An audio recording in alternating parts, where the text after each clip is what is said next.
आज हमें एक डीएफए बनाना है जिसमें जो कि ऐसी सभी स्ट्रिंग्स को एक्सेप्ट करेगा जो ए से स्टार्ट हो रही है और बी से एंड होने वाली है। ठीक है, ऐसी सभी स्ट्रिंग जो ए से स्टार्ट होंगी और बी से एंड होंगी। तो अगेन लैंग्वेज निकालेंगे सबसे पहले कि इसमें कौन कौन से सेट ऑफ स्ट्रिंग्स होंगी।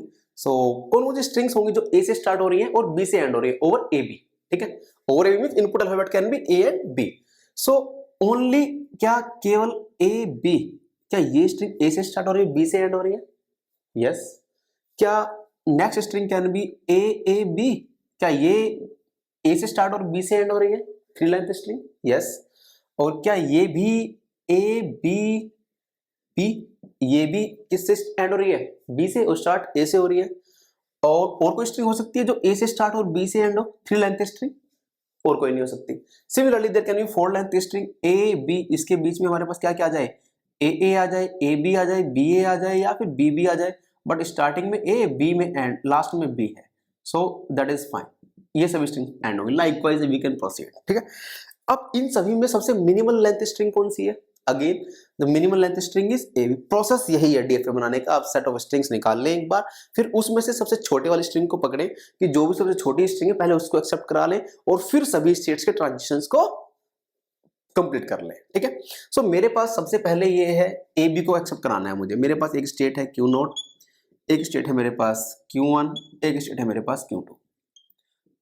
ठीक है, अब मुझे ए बी को एक्सेप्ट कराना है। सो मैं ए लेकर के गया यहाँ पर, मैं बी लेकर के गया यहाँ पर, और मैंने इसको एक्सेप्ट करा लिया। ठीक है, सो ये ए बी को एक्सेप्ट कर रहा है, मिनिमम ए बी को, मिनिमल ए बी को। अब मैं जब क्यू, और मेरे पास क्यू नोड क्या है? क्यू नोड मेरे पास क्या है? इनिशियल स्टेट है।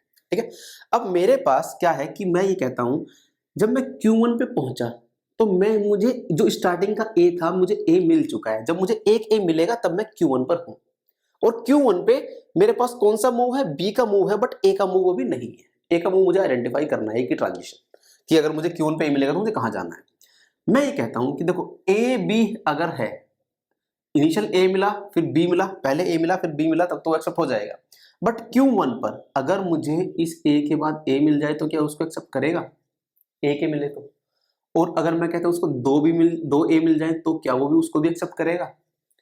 और क्या उसको तीन ए मिल जाए तो क्या उसी को भी एक्सेप्ट करेगा? यस, वो सारे केस को एक्सेप्ट करेगा, क्योंकि सभी में ए से एंड हो रहा है और बी ए से स्टार्ट हो रहा है और बी से एंड हो रही है मेरी स्ट्रिंग। सो मैं ये कहता हूं कि अगर मैं यहाँ पर Q1 पर एक ए लगा दूं, यहाँ पर ए का मूव मैंने ये किया, मैं एक ए लेकर के यहाँ आया, मेरी स्ट्रिंग ए से स्टार्ट हो गई। ठीक है, अब वो बी से एंड हो रही है। जब भी मैं फाइनल पे जाऊंगा Q2 में बी लेकर के ही जाऊंगा, बट उससे पहले अगर उसको ए मल्टीपल ए मिल भी जा रहे हैं तो क्या इशू है? कोई इशू नहीं है। उसके बाद उसे बी से लेकर के ही वो एंड हो रहा है, तो बी से ही एंड होगा हमेशा। ठीक है, चले अब जरा मैं कहता हूं कि मुझे Q2 पे कोई सा भी मूव कंप्लीट नहीं है, ना ए का ना बी का। ठीक है, मैं ये कहता हूं कि मुझे ए, जब मुझे Q2 पे पहुंचा मुझे, तो मुझे ए भी मिल चुका है कि मेरी जो रिक्वायरमेंट है ए से स्टार्ट होने वाली और बी से एंड होने वाली, वो ठीक है। बट इसने ए बी को तो एक्सेप्ट कर लिया, ए बी लेकर के ही मैं Q2 पे पहुंचा हूं। इस ए बी के बाद अगर उसे मल्टीपल बी मिल जाए तो एक बी और मिल जाए, तो क्या स्टिल क्राइटेरिया फुलफिल है? ए से स्टार्ट होने वाला बी से एंड होने वाला, हाँ जी है। मैं कहता हूं इस बी के बाद एक और बी मिल जाए, क्या अभी भी है? ठीक है, उसके बाद एक और बी मिल जाए, क्योंकि स्ट्रिंग ए से ही स्टार्ट हो रही है और बी से एंड, दैट मींस मल्टीपल बीज अगर उसको मिल जा रही है ना इस Q2 पे, तो कोई इशू नहीं है, वो एक्सेप्ट कर लेगा उसको। कैसे? बस वो क्या करेगा, मल्टीपल मूव्स के लिए मैंने एक सेल्फ लूप लगा दिया है बी वाला। मेरे पास बी मिलेगा तो ही मैं फाइनल स्टेट पर ही हूं। मैं एक बार Q2 पे आ गया, अगर मुझे बी मिल रहा था तो फाइनल स्टेट पर ही। ठीक है, लेकिन Q2 पे अगर मुझे ए मिलता है, Q2 पे अगर मुझे ए मिलता है, मैं ये कहता हूं Q2 पे अगर मुझे ए मिलता है, मेरे पास ए बी, जब मैं Q2 पर आया तो मैं ए बी लेकर के आया हूं, मैं एक ए मिला होगा मिनिमम, एक बी ये मिला होगा एटलीस्ट।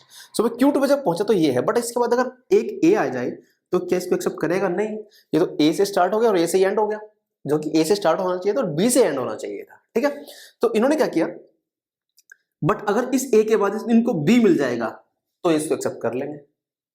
या फिर मैं कहता हूं जब मैं Q2 पर आया एक ए बी तो मिला ही था मुझे, अब अगर इस एक ए की जगह दो ए मिल जाए तो क्या इसको एक्सेप्ट करेगा? नहीं, लेकिन इसके बाद अगर बी मिल जाएगा तो एक्सेप्ट कर लेगा। ठीक है, क्योंकि ए से स्टार्ट हुआ और बी से एंड हुआ, कर लेगा। दैट मीन्स वो ये कहते हैं कि आपको ए के मिले लेकिन यार उसके बाद एक बी मिलना चाहिए। आपको दो ए मिल रहे हैं ठीक है, लेकिन उसके बाद एक बी मिलना चाहिए। ठीक है, तो वो मैं अगर ये कह दूं Q2 पे अगर मुझे ए मिलता है तो मैं Q1 पर आ गया, बट अगर उसके बाद मुझे बी मिल जा रहा है तो मैं एक्सेप्ट कर लूंगा। और यहां पर अगर ए के मिल रहा है केवल, मैं यहीं पर हूं, व्हाट्स नॉन फाइनल स्टेट, वो ए बी ए को एक्सेप्ट नहीं करेगा। उसको इनिशियली ए मिला, फिर बी मिला, फिर वो यहां पर आया। अब Q1 पे it's non final state, Q1 एक नॉन फाइनल स्टेट है। नॉन फाइनल स्टेट का मतलब है कि उस स्ट्रिंग को एक्सेप्ट नहीं करेगा, केवल जिस स्ट्रिंग को रीड करने के बाद वो फाइनल स्टेट पर है उन्हीं को एक्सेप्ट करेगा। सो बट इस ए के बाद इसे एक बी मिल जाएगा तो एक्सेप्ट कर लेगा। सो उसने कहा मुझे इस ए के बाद बी मिलेगा तो मैं एक्सेप्ट कर लूंगा, दैट इज फाइन, कोई इशू नहीं है। ठीक है, चलें अब जरा यहां पर मैंने Q1 के मूव्स कंप्लीट हो गए, Q2 के मूव्स कंप्लीट हो गए, Q नोड पर आ जाओ जरा।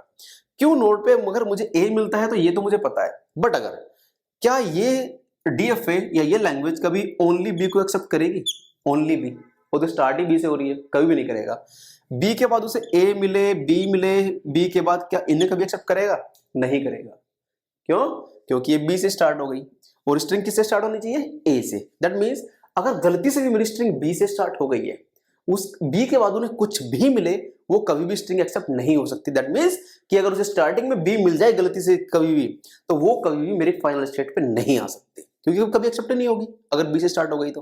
ठीक है, सो ऐसे सिनेरियो को हम किससे हैंडल करते हैं? ट्रैप स्टेट से, जब कभी भी फाइनल स्टेट पे आने की पॉसिबिलिटी खत्म हो जाए। दैट मीन्स कि अगर मुझे इनिशियली B मिल जाए तो मैं चला गया ट्रैप स्टेट पर, that is Q3, it's a trap state. और ट्रैप स्टेट पे हमेशा ट्रैप स्टेट क्या कहती है? Once I am here I will always be here. मैं एक बार गलती से यहाँ पहुंच गया तो मैं यहीं रहूंगा। तो B मिला, B के बाद क्या इस B के बाद कोई पॉसिबिलिटी है कि फाइनल स्टेट पर आ जाए? कभी कभी भी नहीं आ सकता यार, क्योंकि स्टार्ट ही B से हो गया। वो तो इस ऐसी स्ट्रिंग को एक्सेप्ट करेगा जो A से स्टार्ट हो रही है, ये तो B से स्टार्ट हो गई, कभी भी नहीं करेगा। सो ऐसे केस में हम लगाते हैं ट्रैप स्टेट, जब कभी भी फाइनल स्टेट पे आने की पॉसिबिलिटी ना हो। ठीक है, so this is what, this is a trap state. अब मेरे पास पांचों टपल्स कोई मुझसे पूछेगा अगर इसके, so set of states are Q naught, Q1, Q2 and Q3, and what are the input symbols? This is A and B. Transitions as here, and initial state, that is Q node, final state, this is Q2. So these are the 5 tuples with respect to my given DFA. Well, video पसंद आई है तो like करें, subscribe करें और share करें। Thank you.